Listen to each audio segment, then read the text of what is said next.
2 minute मेरी बात ध्यान से सुनिएगा आप लोग।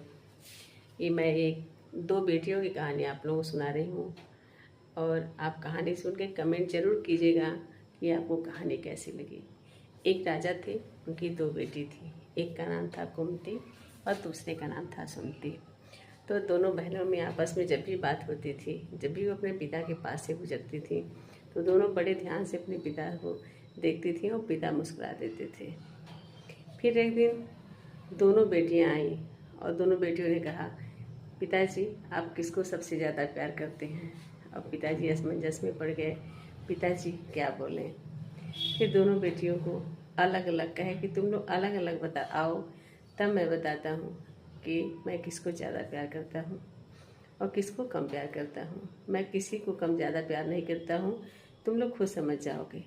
फिर दोनों बेटियों ने जिद किया, नहीं पिताजी, हम दोनों एक साथ बैठेंगे और आपको बताना होगा सभा में कि आप किसको सबसे ज़्यादा प्यार करते हैं।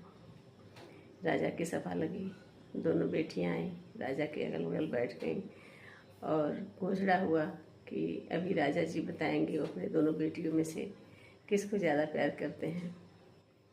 राजा ने पहले अपने दोनों बेटियों को देखा, सुमति को बुलाया, कहा, सुमति बिटिया, तुम जब आती हो तो बहुत अच्छी लगती हो, मुझे बहुत खुशी होती है और मैं तुमको बहुत प्यार करता हूँ। फिर सुमति मुस्कुरा के बगल में बैठ गई।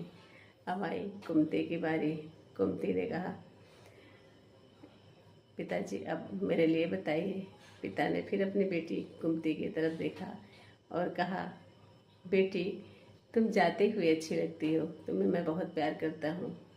दोस्तों, इस कहानी से क्या सीख मिलती है?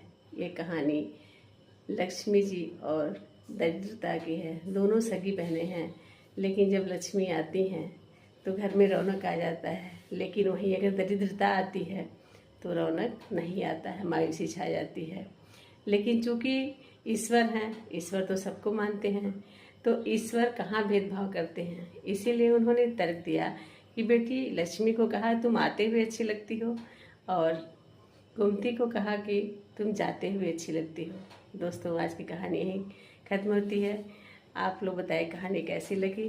कुंती चाहिए या सुमति चाहिए? हमेशा कुंती की प्रतीक्षा कीजिए और आप सुमति की प्रतीक्षा कीजिए और कुंती को कहिए कि माता आप जाओ, हम लोग सकुशल रहें।